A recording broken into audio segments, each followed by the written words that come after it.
सच्चिदानंद किसे कहते हैं? जो सत्य है, चित है और आनंद है, तीन शब्दों से मिलके सच्चिदानंद बना है। सत माने क्या होता है? सत कहिए जो बिन से नाही, चित चैतन्य सकल घट माही, आनंद घट घट करे आनंदा, ताको नाम सच्चिदानंदा। सत माने क्या होता है?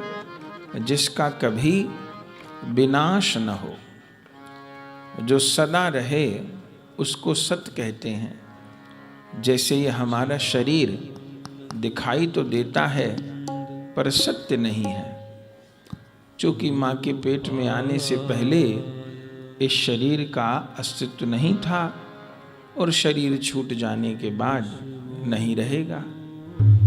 तो जो आदि में नहीं था, जो अंत में नहीं था और मध्य में भी परिवर्तनशील है, ह्रासशील है, वह सत्य नहीं है। सत्य किसको कहेंगे?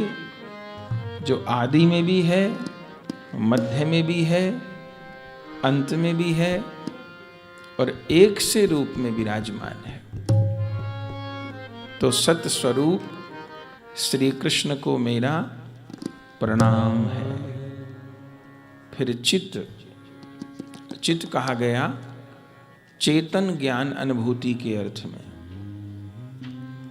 चित्त माने जो सब जीवों के भीतर चेतना बन करके विराजमान है।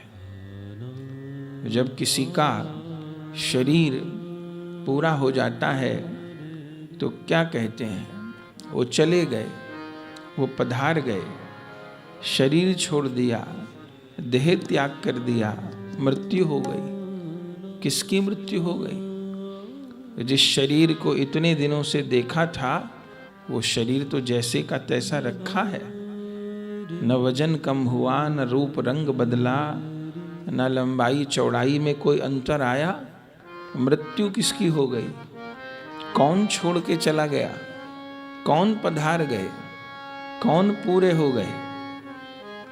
शरीर तो जैसे का तैसा है, लेकिन अब उस शरीर को घर वाले 2-4 दिन भी रखने को तैयार नहीं। जिस घर में जिंदगी बीत गई, 50 साल, 60 साल, 80 साल बीत गए, अब कोई 50 घंटे, 60 घंटे भी रखने को तैयार नहीं।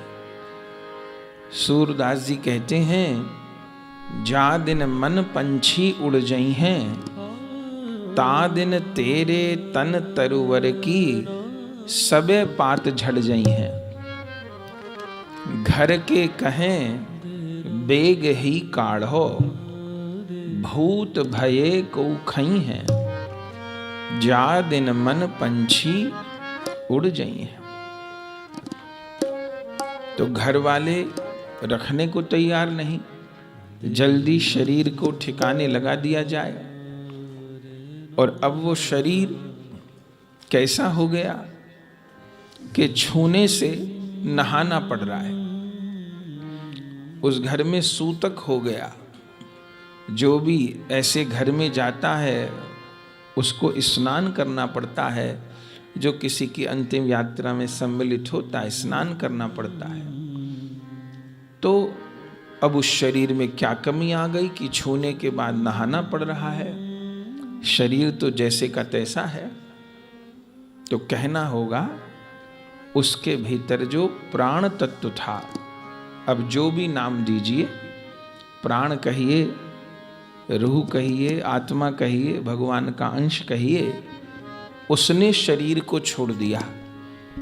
और उसके छोड़ते ही ये शरीर इतना अपवित्र हो गया कि छूने से नहाना पड़ रहा है। सूतक लग गया।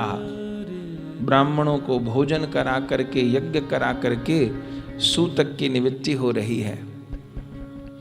तो माने इस शरीर में पवित्र क्या है? ये हाथ पांव, ये आंख नाक कान ना। इस शरीर के भीतर वो जो चेतना है, जो प्राण बन के बैठी है, जो जीवनी शक्ति है, जो इस शरीर का संचालन कर रही है, वही पवित्र वस्तु है। तो इस शरीर को कब तक सम्मान मिल रहा है? जब तक वो चेतना इसके भीतर है। और भागवत जी क्या कहती हैं? वो सब जीवों के भीतर जो चेतना है वो कौन है? बोले वो कोई और नहीं, वह चित्त स्वरूप श्री कृष्ण है। तो उन चित्त स्वरूप श्री कृष्ण को मेरा प्रणाम है।